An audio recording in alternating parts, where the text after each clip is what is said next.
Hello everyone and welcome back to another episode on my Let's Play world. I have been very busy in between episodes sorting out everything in my base. I have now emptied all of those shulker boxes into the system. Our overflow over here is getting quite full, but I've also added a couple more filters to try and take out a couple more things. I just need to sleep and then we can head out and do some stuff for the day. Okay, so the first thing that we are going to do is head back over to the perimeter because there's a couple things that I want to do today. So let's make our way there through the nether. So I have been doing a lot of testing in a separate world to see just what the problem is with the raid farm. And it really turns out that it's the Y level. I tested so much, and it turns out that even one level off on the Y level made the farm completely not work. So it's really precise. So the first thing that we're going to do today is tear down a farm that I built only a couple weeks ago. It's quite painful, but it has to be done. So what I'm going to do basically is I've gathered some resources over there, and I am going to lay down... Oh yeah, all my hoppers are out of here. Lay down hoppers at the bottom of the world in a big square, and then I'm going to tear down the entire farm, and the hoppers will pick up things that I miss. But yeah, that is what I am going to do first things first today, so I'm going to do it in the form of a third-person time-lapse, so let's get it going.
And there we go, we have the whole farm torn down, and I have to say I absolutely love bottles of enchanting. They are one of my favorite things, because I don't have to go to a farm to repair all of my gear. I just keep a ton of them in the chest, or in my shulker box there, and good to go. So here we are, no more farm. It is gone. I have removed the glass to here. I have left this because I'm going to build the farm in the exact same position, so these chests will still be in the same position, so that's not going to matter. So I've left that like that, and the beacon does not need to be higher because it's at the bottom of the world, so I've left the beacon as well. I'm going to have to move these villagers up as well, so that is going to be a thing. I'll probably just move them up with pistons, just pushing them up one block at a time until they're in the right position, just so that I don't have to deal with that again. But yeah, that is pretty much what is going on there. And then if we come down, you can see my bed of hoppers, and pretty much everything went into here, as well as this shulker box that is here. Oh, that's going to empty it. But yeah, that's everything everything else. And there we go, it goes back in. So I'm sure that I missed a couple things despawned. I know that there were things landing on other parts of the farm, like landing on here, landing on the beacon, so I'm sure there were things that did despawn. But for the most part, I think we managed to get everything, and now what I have to do is just tear down these hoppers and get this chest loaded up and put everything up there so that I can rebuild this farm in a future episode. Okay, so I have cleared up the hoppers and I have loaded everything into some shulker boxes that I grabbed from my ender chest.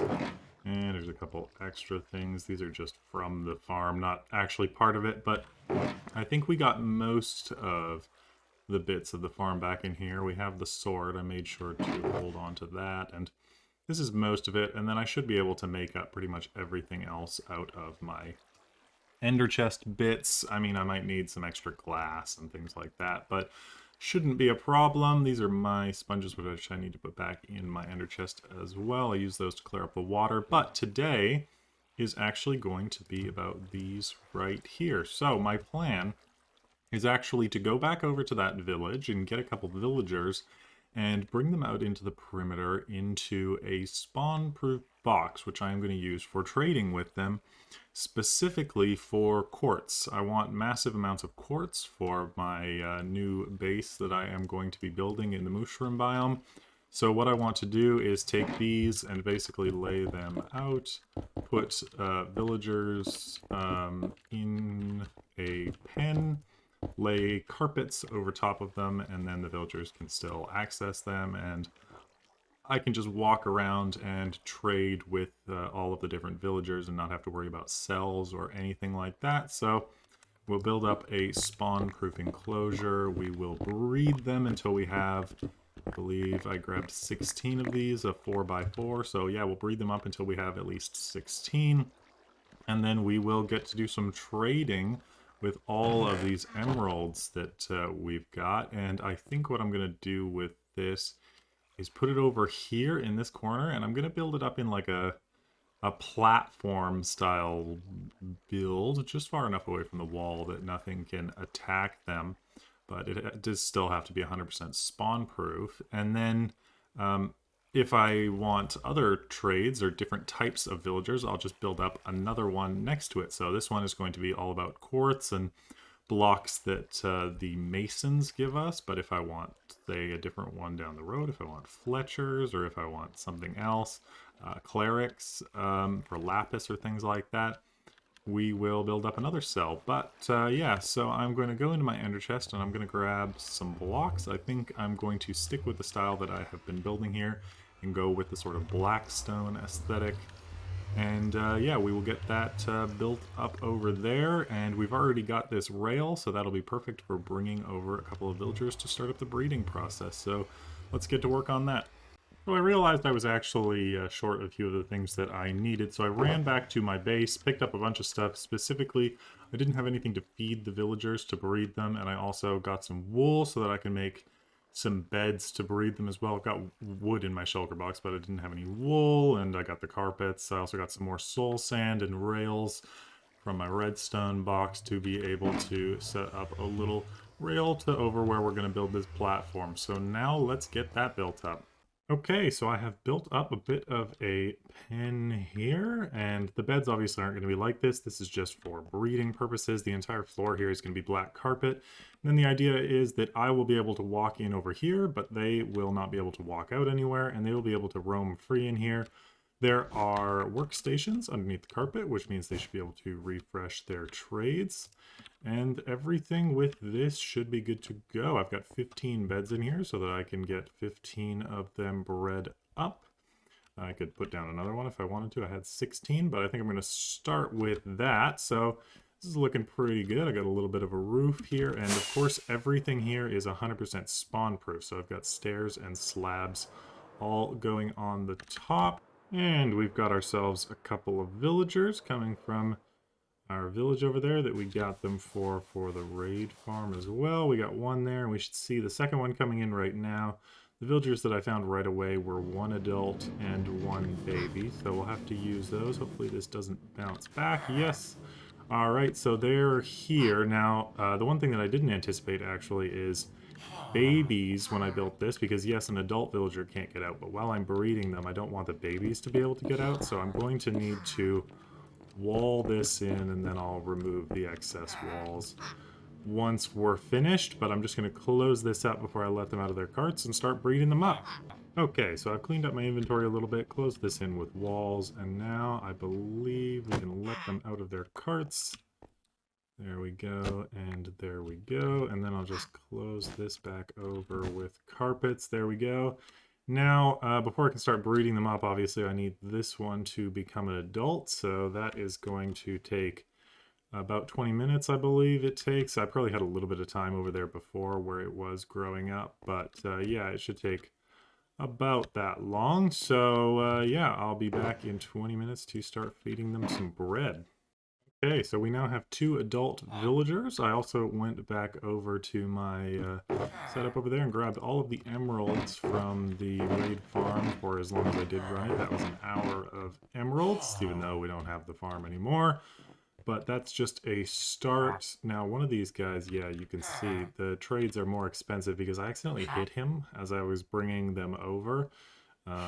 So hopefully this goes down. It was 3 emeralds for 10 bricks a minute ago, so hopefully he levels up. But I don't want the quartz blocks to be more expensive than 1 emerald per block because we want to be able to trade out a whole shulker box for a whole shulker box. That's what makes this so efficient. But now that this is ready to go, we should be able to throw 1, 2, 3, 4, 5, 6 bread. Each one of them will pick up 3, and then hopefully they should make more villagers. We should see heart bubbles, and then we should see a baby villager, hopefully. I think that the conditions here are good. All they need is beds. So maybe I'll give them a couple more bread to jumpstart the process. The idea is that they're supposed to share the bread, and that will start the process. I think I have my particles on. Let me check and see if I have my particles on.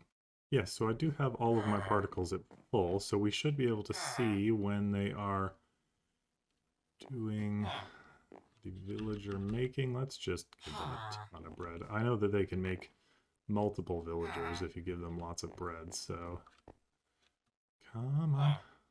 Hopefully this works. This room, there shouldn't be any problems. We have light, we have beds, there's a floor.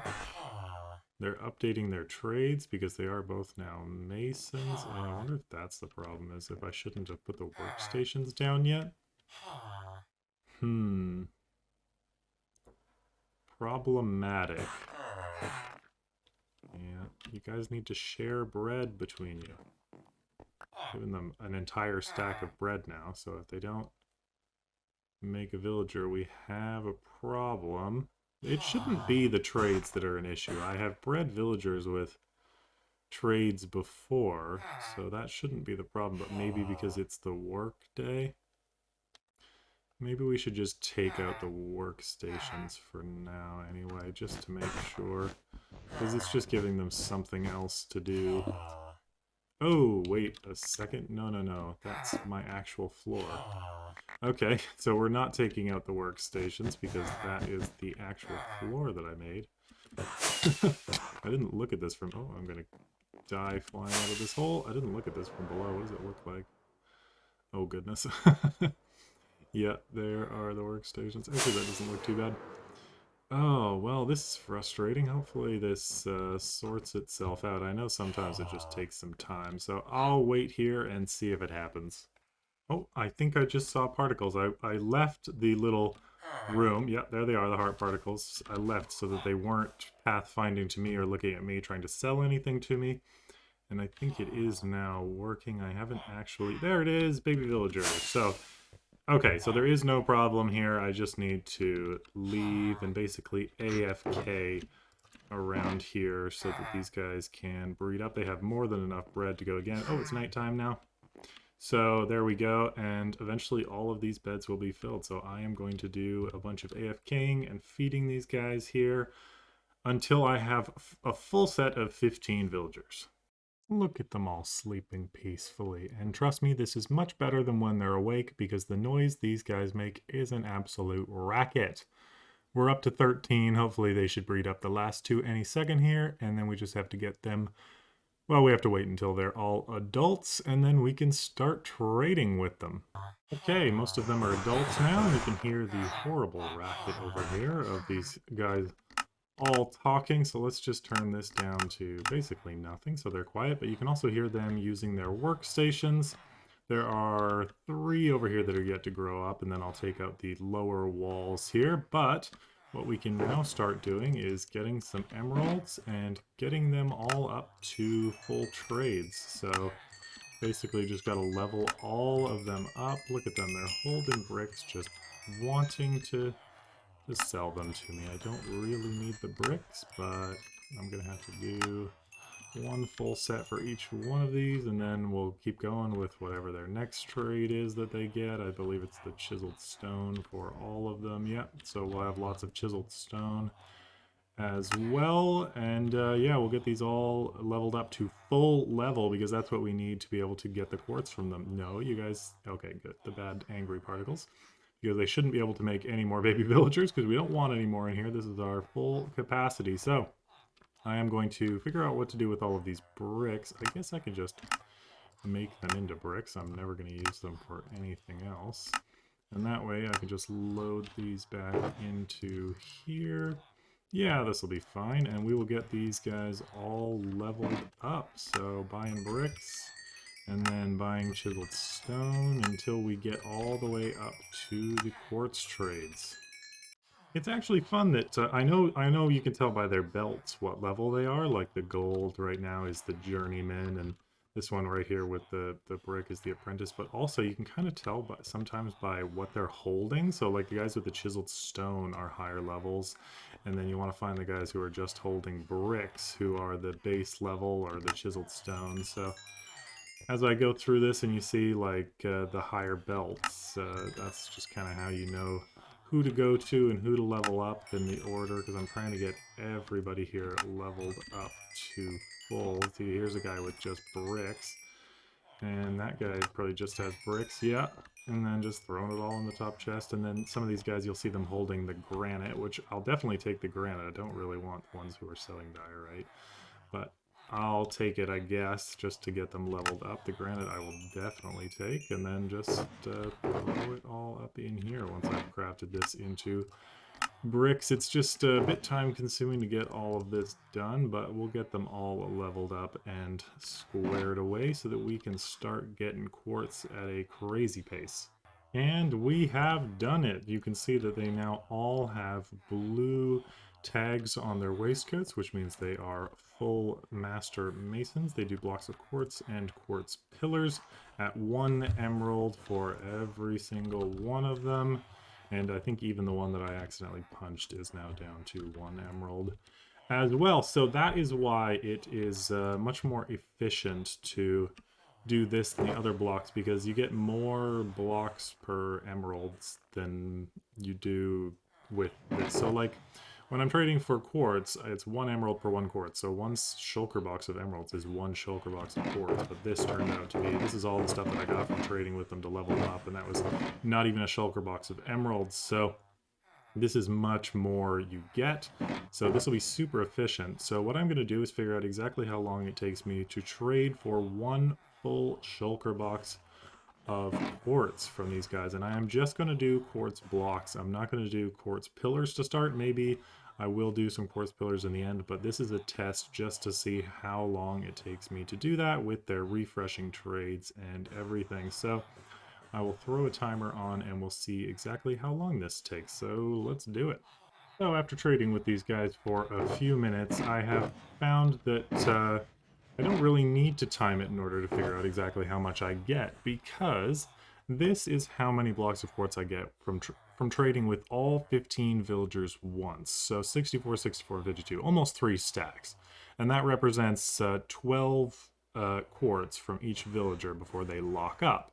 And then I can do that 3 times per Minecraft day, because now since 1.16 they only refresh their trades 3 times a day. So 64, 64, and 52 we would get 3 times a day, just like that, and you see I haven't actually quite gotten to there yet. It's in the middle of the 2nd day now. They only traded with me once on the 1st day because I had been leveling them all up and they were refreshing during that.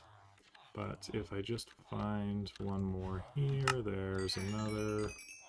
You kind of gotta, the most annoying part is actually you have to scroll through their trades to get to the quartz, but I'm getting pretty fast at it. There was one. Okay, so that should be enough to demonstrate. Yeah, so 34, 34, 52. Okay, so this is now what we can get in a full Minecraft day. So there we go, 8 stacks and 28, and that is every Well, a Minecraft day is 20 minutes, but we sleep through the night, so in reality, a Minecraft day is 10 or 11 minutes. So, in theory, we could do 2 shulker boxes full of quartz blocks an hour. Now, I think you would struggle to mine that much quartz in the nether because each block is obviously multiple quartz, which means to get 2 shulker boxes of quartz blocks, we would need 8 shulker boxes of quartz. So I think that this is a very efficient method that I have got here for getting quartz. And look at this, we're getting into our 3rd trade of today. Some of these guys are refreshing. You can kind of hear them do it too as you hear the workstations go off below the floor. And so far I have no issues with them refreshing their trade. So this carpet trick is fantastic because they can move around, I can move around, I can get in and out of here, do what I need to do, and I can just pop over here with a shulker box full of emeralds and get anything that I need. And if I want to set this up for any other type of villager, I can do that as well. So yeah, so basically the answer to my question of how long does it take me to fill up a shulker box is about 30 minutes is probably what it would take. This represents 10 minutes, so a little bit of the first day, and then I slept, and then this is now probably most of the trades for the second day because 64, 64, and 52 times 4. So yeah, that's probably just about everybody locked up for their 3rd one for this day. Probably a couple left over. But yeah, that is pretty much the speed of it, as long as you can find and you go along in a methodical manner and check everybody's trades. Think we're probably done now for day 2. You can get tons of quartz doing this, so I never remember which shulker box they're in. So yeah, there we go. That's a day and 1 refresh, and we've got exactly 60 emeralds and there's 4. So yeah, it's 1 to 1, and we get tons of quartz this way, which we are going to be using for our new base build. Now, obviously, we are going to run out of emeralds because we do not have this farm anymore. And that is my plan, to rebuild that farm up in the next episode. And I'm not going to make a big deal about it. I'll do a little time lapse to show myself building it again, but I've done it once, so that's not really what it's about this time. This time it is about getting the hero of the village farm up and going. So we're going to be breeding more villagers. We'll have to grab 2 from over there, breed them up. I'll probably breed them over there, and then I'll just, to wherever it ends up being here, make a rail to the box that I hold all of them in. I'll decide their trades over there, lock them in, whatever they're going to be, whether they're going to be whether they're going to be librarians or Fletchers. I'll lock all that in, and then I'll fire them into the farm so that when I'm AFKing, we get that, and we also get more emeralds because I absolutely emptied this over here to be able to do this today. But I believe that is where I'm going to call it for today. I ripped out this entire farm, which took me some time, and then this has taken me a lot of time with AFKing and trading and getting these villagers bred up and everything. So that is about all the time that I have for this week. But next week, like I said, raid farm and hero of the village farm, which is going to be great. But again, thank you so much for watching. If you're not subscribed, make sure you do that, and I will see you in the next one. Bye.